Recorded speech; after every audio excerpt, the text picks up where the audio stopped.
মুহররম মাস চলতেছে, সবাই বলি আলহামদুলিল্লাহ। এই পবিত্র মুহররম মাসের গুরুত্ব দিন। পবিত্র মুহররম মাসে রয়েছে সোহাদায়ে কারবালা, আশুরার দিন। প্রিয় মুসলমান ভাই বোনেরা, এই দুই শব্দের দোয়াটি চুপি চুপি পড়লে করে বৃষ্টির মতো রিজিক আসবে। ওই নারী পুরুষ কতই না ভাগ্যবান যারা এই পবিত্র মুহররম মাসে এই দুই শব্দের দোয়াটি বেশি বেশি পড়বে ইনশাআল্লাহ। মহান আল্লাহ তাআলা ওয়াদা করেছেন, এই দোয়ার আমল করলে জীবনের সমস্ত গুনাহ মাফ করে দিবেন মহান আল্লাহ রব্বুল আলামিন। মহান আল্লাহ তাআলা ওয়াদা করেছেন, এই দোয়ার আমল করলে জীবনের সকল নেক হাজত, নেক আশা পূরণ করবেন ইনশাআল্লাহ। মহান আল্লাহ তাআলা ওয়াদা করেছেন, এই দোয়ার আমল করলে রিজিক প্রশস্ত করে দিয়ে আল্লাহ রব্বুল আলামিন ধনী বানিয়ে দিবেন ইনশাআল্লাহ। মহান আল্লাহ তাআলা ওয়াদা করেছেন, এই দোয়ার আমল করলে সন্তানের প্রয়োজন হলে আল্লাহ রব্বুল আলামিন সলিহিন নেককার সন্তান দান করবেন। আল্লাহ তাআলা ওয়াদা করেছেন, এই দোয়ার আমল করলে শরীরের শক্তি বৃদ্ধি করে দিবেন, সুস্থ ও প্রশান্তিময় জীবন দান করবেন ইনশাআল্লাহ। মহান আল্লাহ তাআলা ওয়াদা করেছেন, এই দোয়ার আমল করলে শয়তানের ওয়াসওয়াসা থেকে হেফাজত করবেন, শয়তান কোনো ক্ষতি করতে পারবে না ইনশাআল্লাহ।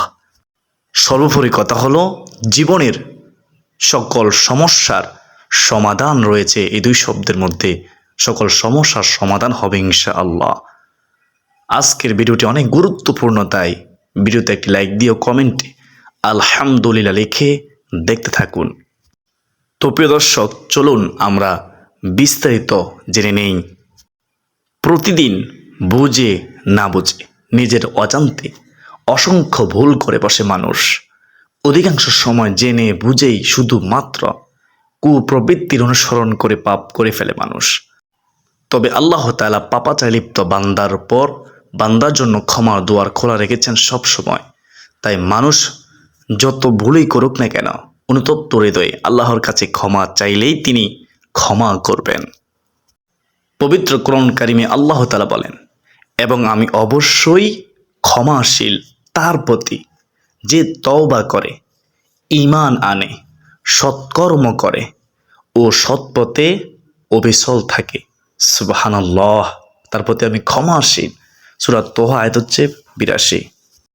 অন্য আয়াতে এসেছে, যে ব্যক্তি কোনো মন্দ কাজ করে ফেলে বা নিজের প্রতি জুলুম করে বসে, তারপর আল্লাহর কাছে ক্ষমা চায়, সে অবশ্যই মহান আল্লাহ তাআলাকে অতি ক্ষমাশীল পাবে, পরম দয়ালুই পাবে। সুবহানাল্লাহ। দলিল সূরা নিসা আয়াত হচ্ছে ১১০। রাসূলুল্লাহ সাল্লাল্লাহু আলাইহি ওয়াসাল্লামের কোনো গুনাহই ছিল না, তিনি ছিলেন নিষ্পাপ। এরপরেও তিনি দিনে রাতে প্রচুর পরিমাণ ইস্তিগফার পাঠ করতেন, মহান আল্লাহর কাছে কেঁদে কেঁদে দোয়া করতেন, ক্ষমা চাইতেন, যেন উম্মত শিক্ষা লাভ করে, যেন উম্মত রাসূলুল্লাহ সাল্লাল্লাহু আলাইহি ওয়াসাল্লামকে দেখে বেশি বেশি তওবা করে।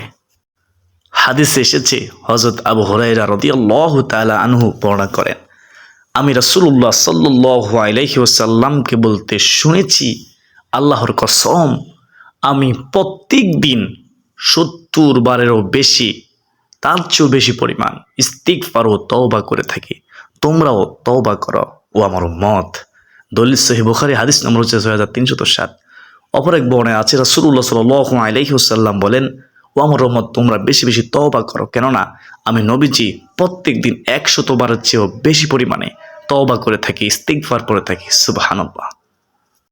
ইবনে আব্বাস রাদিয়াল্লাহু তাআলা আনহু থেকে বর্ণিত, তিনি বর্ণনা করেন, রাসূলুল্লাহ সাল্লাল্লাহু আলাইহি ওয়াসাল্লাম তিনি বলেছেন, যে ব্যক্তি বেশি বেশি ইস্তিগফার করে, মহান আল্লাহ তাআলা তার সব সংকট থেকে উত্তরণের পথ, মুক্তির পথ ব্যবস্থা করে দেন, অর্থাৎ বিপদ আফত আল্লাহ রব্বুল আলামিন দূর করে দেন। সুবহানাল্লাহ।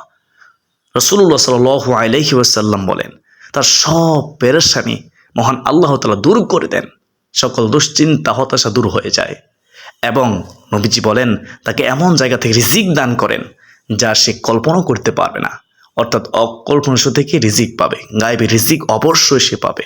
দলিল সুনানে আবু দাউদ শরীফের হাদিস, হাদিসটি সহিহ, হাদিস নম্বর হচ্ছে 1518 নম্বর হাদিস।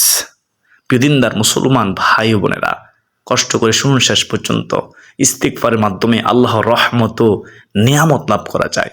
ইস্তিগফারের ফজিলত সম্পর্কে কোরআনে কারিম এসেছে, ইস্তিগফারের ফলে, ইস্তিগফারের উসিলায় তিনি আল্লাহ মহান রব তোমাদের প্রতি সুষম বৃষ্টি বর্ষণ করবেন বৃষ্টি প্রয়োজন হলে, সুবহানাল্লাহ। আর তোমাদের সম্পদে প্রাচুর্য ও সন্তানের মাধ্যমে বরকত দিবেন এবং তোমাদের জন্য বাগ বাগিচা পানির ফোয়ারায় সুশোভিত করবেন, সুবহানাল্লাহ। সূরা নূহ আয়াত হচ্ছে 11 থেকে 12। মোট কথা, তাওবা ও ইস্তিগফার মুমিন ও মুত্তাকিদের এক বিশেষ গুণ। মানুষকে আল্লাহ তাআলা তার ইবাদত বন্দিগি ও তার আদেশ নিষেধ মেনে চলার জন্য সৃষ্টি করেছেন। ওমা খলাকতুল জিন্না ওয়াল ইনসা ইল্লা লিয়াবুদুন, বলুন না সুবহানাল্লাহ। কিন্তু মানুষ শয়তানের প্ররোচনায় পড়ে জীবনের বিভিন্ন ক্ষেত্রে আল্লাহ তাআলার আদেশ নিষেধ লঙ্ঘন করে বসে, আল্লাহ তাআলার হুকুম মেনে চলার ক্ষেত্রে ভুল করে। তাই আল্লাহ তাআলা তার সে ভুল বা গুনাহ থেকে মুক্তিদানের জন্য তাওবা ও ইস্তিগফারের উত্তম ব্যবস্থা রেখেছেন। এটা তার জন্য নিয়ামত, সুবহানাল্লাহ। তাওবা ও ইস্তিগফার একজন মুমিনকে নিষ্পাপ ও নিষ্কলুষ জীবন দান করে, মুমিনকে সব সময় গুনাহ মুক্ত জীবনের প্রতি করে অনুপ্রাণিত, সুবহানাল্লাহ। গুনাহ থেকে বাঁচিয়ে রাখে। সর্বোপরি তওবা ও ইস্তিগফারের মাধ্যমে একজন মুমিনের দুনিয়া ও আখিরাতের জীবন সুন্দর ও সফল হয়। এর মাধ্যমে একজন মুমিন লাভ করে উভয় জাহানের সমৃদ্ধি, সুবহানাল্লাহ। তো প্রিয় দর্শক, এখন আমরা সংক্ষিপ্তভাবে এই দুই শব্দের ইস্তিগফারের 17টি ফজিলত সম্পর্কে জেনে নেই। আমার বিশ্বাস যারা কষ্ট করে এই 17টি ফজিলত জানবে তারা কখনো এই দুই শব্দের আমল ছাড়বে না ইনশাআল্লাহ। এই পবিত্র মুহররম মাসে চেষ্টা করবে এই দুই শব্দের দোয়ার আমল করতে। তাই মনোযোগ দিয়ে শুনুন। 1 নম্বরে হলো ইস্তিগফার করলে মহান আল্লাহ তাআলা বান্দার গুনাহ ক্ষমা করে দেন, বান্দাকে মাফ করে দেন, সুবহানাল্লাহ। কারণ আল্লাহ তাআলা ক্ষমাশীল, ক্ষমা করতে ভালোবাসেন। 2 নম্বরে বেশি ইস্তিগফার করলে আসমান থেকে প্রচুর বৃষ্টিপাত হয়, তাতে বাগান ও জমিনে ভালো ফসল ফলে, পরিবেশের ভারসাম্য রক্ষায় নদী নালা থাকে জীবন্ত উজ্জীবিত, সুবহানাল্লাহ। 3 নম্বরে ইস্তিগফারকারীকে মহান আল্লাহ তাআলা উত্তম সন্তান, সম্পদ ও জীবিকার দ্বারা সম্মানিত করেন, সুবহানাল্লাহি ওয়া বিহামদিহি, সুবহানাল্লাহিল আযীম। 4 নম্বরে ইস্তিগফারে এই দুই শব্দের দোয়ার মাধ্যমে দিন পালন সহজ হয় এবং কর্মজীবন হয় সুখের, আনন্দের, সুবহানাল্লাহ। 5 নম্বরে হচ্ছে মহান আল্লাহ ও বান্দার মাঝে দূরত্ব কমে যায়, একান্ত নৈকট্য অর্জিত হয়, আল্লাহ তাআলা নিকটবর্তী হয়ে যায়, সুবহানাল্লাহ, বন্ধু হয়ে যায়। 6 নম্বরে ইস্তিগফারে এই দুই শব্দ দোয়ার মাধ্যমে দুনিয়ার প্রাধান্য কমে যায়, দুনিয়ার লোভ, লালসা, হিংসা, বিদ্বেষ, অহংকার কমে যায়, সুবহানাল্লাহ। 7 নম্বরে ইস্তিগফারের বরকতে, এই দুই শব্দের বরকতে মানুষ ও জিন শয়তান থেকে মানুষ হেফাজত থাকে। 8 নম্বরে এই দুই শব্দ দোয়ার আমল এত দামি আমল, বেশি বেশি ইস্তিগফারকারী দ্বীনি ও ঈমানি স্বাদ পায়। 9 নম্বরে এই দুই শব্দের আমল এত দামি আমল, ইস্তিগফারে আল্লাহর ভালোবাসা অর্জিত হয়, আল্লাহ তাকে অনেক অনেক বেশি ভালোবাসে, কারণ সে ইস্তিগফার করতেছে, আল্লাহ তাআলার কাছে ক্ষমা চাইতেছে। আল্লাহ তাআলা ক্ষমাশীল, ক্ষমা করতে ভালোবাসেন। আমরা ক্ষমা চাইব, আল্লাহ তাআলা ক্ষমা করবেন, সুবহানাল্লাহ।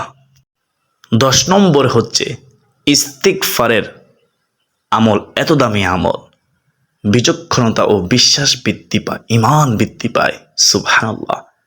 11 নম্বর হচ্ছে এই দোয়া শব্দের আমল এত দামি আমল, ইস্তিগফারে দুশ্চিন্তা পেরেশানি দূর হয়ে যায়, হতাশা দূর হয়ে যায়। সুবহানাল্লাহ সুবহানাল্লাহ।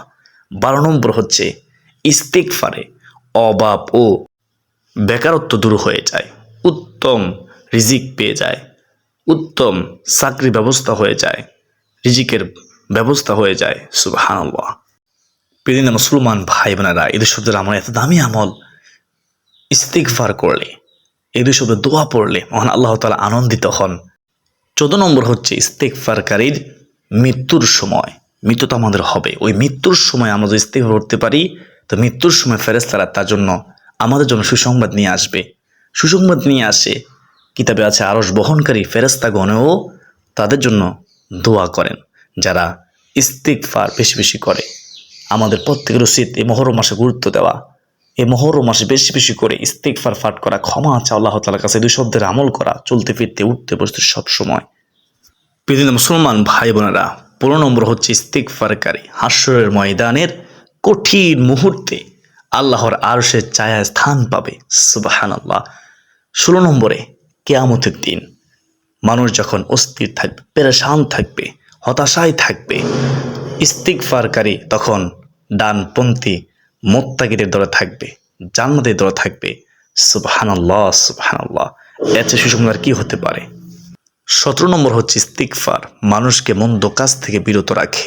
সুতরাং মুমিন মুসলমানের উচিত প্রতিদিন বেশি বেশি ইস্তিগফার করা, দুনিয়া ও পরকালের যাবতীয় নিয়ামত পেতে সবসময় ইস্তিগফার করা, আল্লাহর একান্ত অনুগত ও কৃতজ্ঞতা জ্ঞাপনকারী বান্দা হওয়ার জন্য সর্বদা সব সময় বেশি বেশি ইস্তিগফার করা, চেষ্টা করা। এই পবিত্র মুহররম মাসে আমাদের প্রত্যেকের উচিত বেশি বেশি তওবা করার, এই দুই শব্দের দোয়াটি পাঠ করার। মহান আল্লাহ তাআলা মুসলিম উম্মাহকে বেশি বেশি ইস্তিগফার করার তৌফিক দান করুন। কোরআন সুন্নাহ ঘোষিত ফজিলত ও উপকারিতা পাওয়ার তৌফিক দান করুন। ইস্তিগফারের মাধ্যমে আল্লাহর নৈকট্য অর্জন ও দুনিয়া পরকালের সফলতা পাওয়ার তৌফিক দান করুন। সকলে বলি আল্লাহুম্মা আমিন। প্রিয় দিনদার মুসলমান ভাই ও বোনেরা, এখন আপনার সুমনোযোগ দিয়ে মুহররম মাসে যে দুই শব্দের দোয়াটি পড়বেন সেটি হলো আস্তাগফিরুল্লাহ। আস্তাগফিরুল্লাহ পড়তে বেশি কোনো সময় লাগে না, মাত্র দুই শব্দের দোয়া, অত্যন্ত দামি একটি আমল। আস্তাগফিরুল্লাহ যার অর্থ হলো আমি আল্লাহ তাআলার কাছে ক্ষমা চাই। সঠিকভাবে পড়ার চেষ্টা করবেন। আস্তাগফিরুল্লাহ আস্তাগফিরুল্লাহ। প্রিয় দিনদার মুসলমান ভাই ও বোনেরা, এখন আপনারা শুনুন আস্তাগফিরুল্লাহ কতবার কখন পড়বেন এই পবিত্র মুহররম মাসের সম্মানিত মাসে, পবিত্রপূর্ণ মাসে, সোহাদায়ে কারবালার মাসে, আশুরার মাসে। প্রিয় মুসলমান ভাই বোনেরা, প্রথমত আপনারা প্রতিদিন সকালে 100 বার পড়বেন এই দুই শব্দ দোয়াটি আস্তাগফিরুল্লাহ আস্তাগফিরুল্লাহ। আবার সন্ধ্যায় রাতে 100 বার পড়বেন, বেশিক্ষণ সময় লাগবে না, পারবেন চেষ্টা করলে। আর প্রত্যেক ফরজ নামাজের সালাম ফিরিয়ে আপনারা এই আমলটি করবেন। প্রথমত একবার সশব্দে বলবেন আল্লাহু আকবার, তারপরে বলবেন আস্তাগফিরুল্লাহ 3 বার। এগুলো প্রত্যেক ফরজ নামাজের পরের আমল, ইস্তিগফার আমল। আর আপনি সারা দিনে যখন সময় পাবেন, সুযোগ পাবেন, এই পবিত্র মাসে, মুহররম মাসে আপনি জবানে এই দুই শব্দ দোয়াটি জারি রাখবেন, সবসময় পড়ার চেষ্টা করবেন, চলতে ফিরতে উঠতে বসতে। আপনারা অবশ্যই এই মুহররম মাসে এই দুই শব্দ দোয়াটি পড়বেন। তো প্রিয় দর্শক, আশা করি সকলে বুঝতে পেরেছেন। আলহামদুলিল্লাহ, সমস্ত প্রশংসা আল্লাহ তাআলার জন্য। তো প্রিয় দর্শক, আমি মনে করি যেহেতু আজকের ভিডিওটি অনেক গুরুত্বপূর্ণ ছিল, তাই ভিডিওটি শেয়ার করে দিবেন ইনশাআল্লাহ। আজকের দিন পর্যন্তই, সকলে সুস্বাস্থ্য কামনা করে বিদায় নিচ্ছি। ওমা আলাইনা ইল্লাল বালাগ। আসসালামু আলাইকুম ওয়া রাহমাতুল্লাহি ওয়া বারাকাতুহু।